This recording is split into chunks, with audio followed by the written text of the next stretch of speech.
राधे राधे गुरु जी। राधे राधे। मैं होनहार भारत का होनहार बल का एक सदस्य हूँ। मैं सशस्त्र सीमा बल से हूँ। मेरे मन में कुछ आपके प्रति एक सवाल है। बोलिए। गुरु जी, मैं अभी सशस्त्र सीमा बल में हूँ और नई दिल्ली में पोस्टेड हूँ। आपने अभी 15 अगस्त मनाया। कल परसों मैं आपको सोशल मीडिया पे देख रहा था कि राष्ट्रगान और भक्ति गान से स्टार्ट किया था अपना प्रवचन को। मैं ये प्रश्न आपसे करना चाहता हूँ कि हमारे देशवासी साथ साथ सभी साधु संत ये तो मानते हैं कि 15 अगस्त 26 जनवरी के दिन हम राष्ट्रगान और राष्ट्रभक्ति के साथ स्टार्ट करें, लेकिन जब एक जवान शहीद हो जाता है, उसकी विधवा पत्नी, उसके आश्रित बच्चे जब कहीं जाते हैं, उनके साथ वो सम्मान नहीं मिल पाता है जो कि उन्हें मिलना चाहिए। ऐसा क्यों? मिलना तो चाहिए। देखिए, हम तो सम्मान जितना बनता है आप सबको देते हैं, उनको भी देते हैं। हम देते हैं ये हम जानते हैं। हम सबको सम्मान देते हैं तो उनको भी देते हैं। अब सबको देना चाहिए, ये बात हम और आप कह सकते हैं सबसे कि भाई सब कुल वीर जवानों की शहादत, उनकी जो वीर गति हुई है, उसकी तब जाकर के भरपाई होगी जब हम उनके परिवार का पूरा पूरा सम्मान करें और जरूरत पड़ने पर उनके साथ खड़े हों।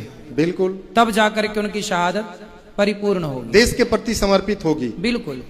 गुरु जी, आपसे एक निवेदन भी है। हाँ। कि आपने वृद्धाश्रम खोल करके इस भारतवर्ष के लिए, भारत माता के लिए बहुत नेक काम किए हैं जी। इसी प्रकार आपसे एक अनुरोध है कि जो हमारे विधवा जो शहीद हो जाते हैं, उनके छोटे छोटे बच्चे, क्योंकि मैं उस परिवेश में देख रहा हूं, मैं उनके साथ डीलिंग कर रहा हूं।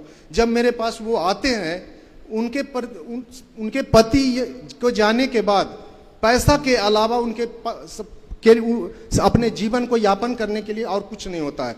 घर में माता पिता से मतभेद, नेचुरली जो समाज में होता है, बिल्कुल वो मतभेद, तो एक मात्र पैसा ही उनके लिए जीवन का आधार बन जाता है। जो कि हम लोग जितना भारत सरकार जो भी सहयोग उनको देता है वो परिपूर्ण है, वो भी है, लेकिन उससे उनका वो नहीं हो पाता है।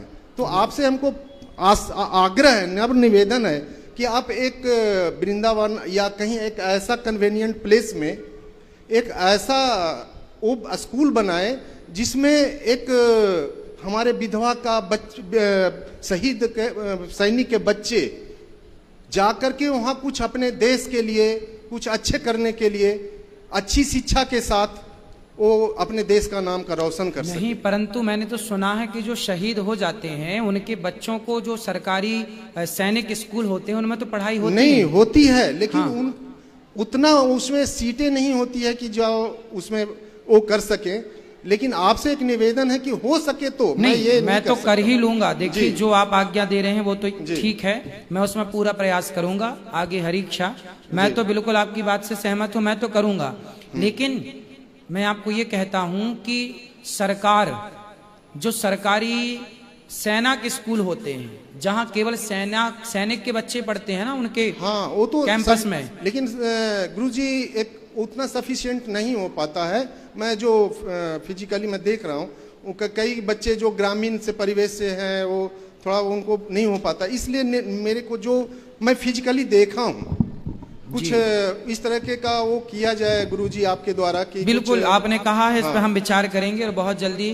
अभी देखो, गौरी गोपाल गुरुकुल तो चल ही रहा है। जी नहीं, और उसमें गुरुजी एक अलग से एक प्रोविजन हो ऐसा कि हमारा शहीद का जो बच्चे हैं, कम से कम एटलीस्ट ऐसा कीजिए 100 सीट या 50 सीट कुछ रिजर्व करके उनको दिया जाए, ताकि उनको अच्छी शिक्षा मिले और अपने देश के, अपने पिता का नाम वो फिर से दोबारा आकर के रोशन करना चाहें। ठीक है, आपने कहा, इस पे हम मंथन करेंगे। हाँ।